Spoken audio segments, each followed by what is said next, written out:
Bom, iniciando as atividades do Novembro Azul, onde que a gente vai falar dos vários tópicos relacionados ao câncer de próstata.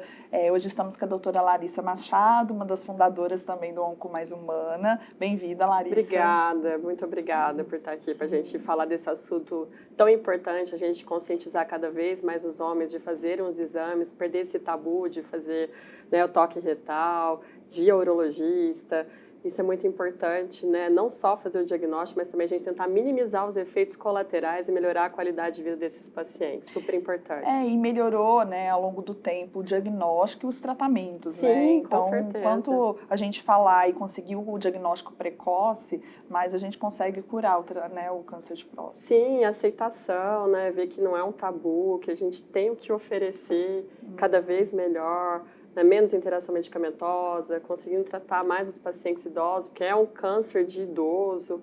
Então, isso tudo vem a ajudar mesmo esses pacientes a conseguirem viver por mais tempo e com qualidade de vida. Bom, começando a falar um pouco sobre o tratamento, né? Como driblar os efeitos colaterais do bloqueio da testosterona? Que a gente sabe que o bloqueio vem com o tratamento principal aí do câncer de próstata, né? Então, como driblar isso? Sim, é o pilar do tratamento, né? O bloqueio da testosterona é um dos principais tratamentos, a gente sempre inicia com ele. E ele realmente tem esses efeitos colaterais, né? Ele aumento do peso, aumento do colesterol, diminuição de massa muscular. Além disso, uma labilidade emocional do paciente, perda de memória. Então, é importante a gente conscientizar com os pacientes que esses efeitos têm como manejar. Né? O principal para a gente manejar esses efeitos colaterais é a atividade física, principalmente aquilo que tem a força, principalmente a musculação, é super importante. Não só exercício aeróbico, a musculação para tentar melhorar essa massa muscular, que com a idade também vai perdendo a massa muscular. Então é super importante. A ingestão de proteína é importante, uma equipe multidisciplinar também em conjunto, o nutricionista para tentar comer mais proteína, que às vezes o idoso não gosta muito de ingerir proteína, somente carne, às vezes suplementos, mas é super importante essa avaliação. Da questão da labilidade emocional, às vezes fica mais agressivo, irritado ou depressivo. É importante um acompanhamento psicológico, às vezes até precisar de uma medicação, acompanhamento com o psiquiatra, às vezes até terapias assim como mindfulness, um yoga, meditação pode ajudar a tentar driblar essas emoções que ficam meio descontroladas, como também os calores, né? Como é uma menopausa do homem, a andropausa, a atividade física também ajuda a minimizar esses efeitos colaterais.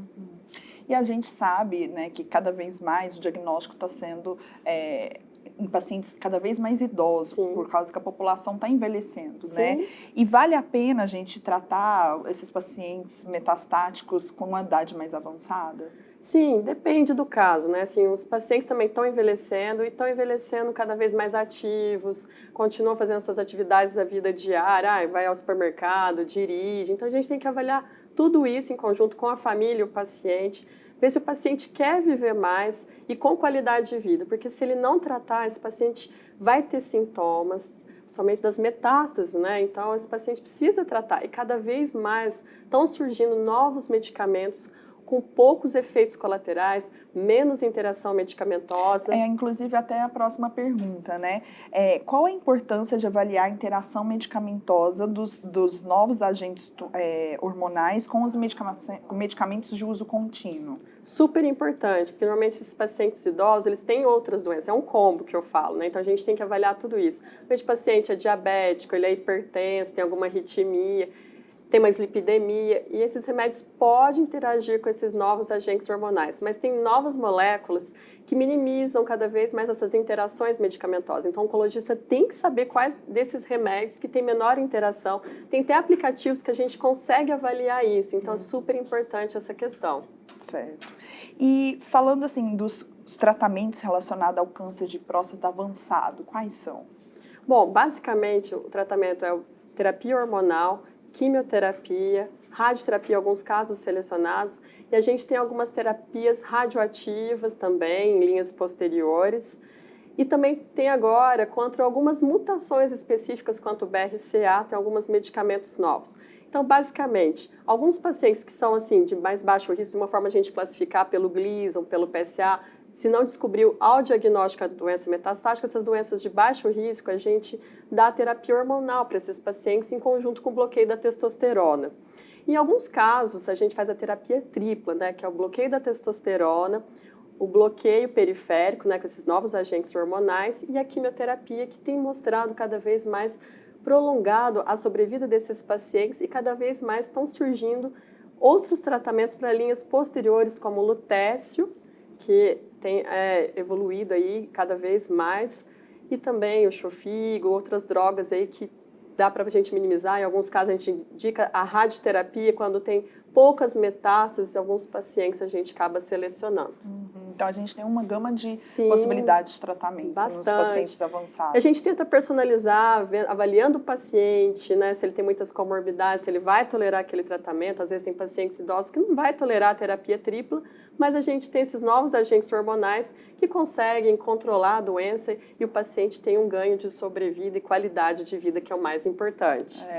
A gente está vendo que está tendo maior ganho de sobrevida com melhor qualidade de vida, né? Super importante, ainda mais uma população idosa, que a gente tem que realmente ter esse equilíbrio, ter essa mão, esse cuidado com esse paciente tão frágil, né? Ótimo.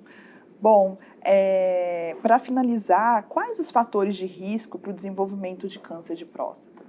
Bom, o principal fator de risco é o envelhecer, né? Praticamente 75% dos pacientes com câncer de próstata têm mais de 65 anos. Então, envelhecer é o principal fator de risco.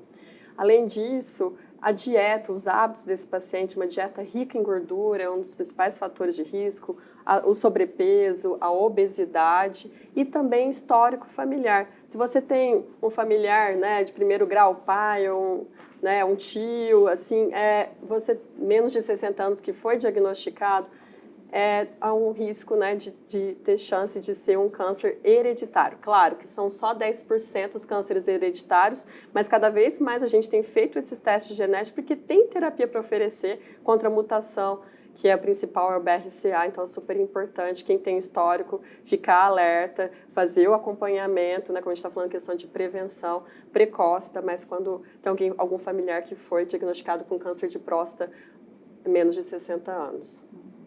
Bom, queria agradecer a Larissa pelos esclarecimentos, né? Sim. E siga a gente, deixe um comentário de qualquer dúvida e continue acompanhando a gente pelas redes sociais da Onco Mais Humana.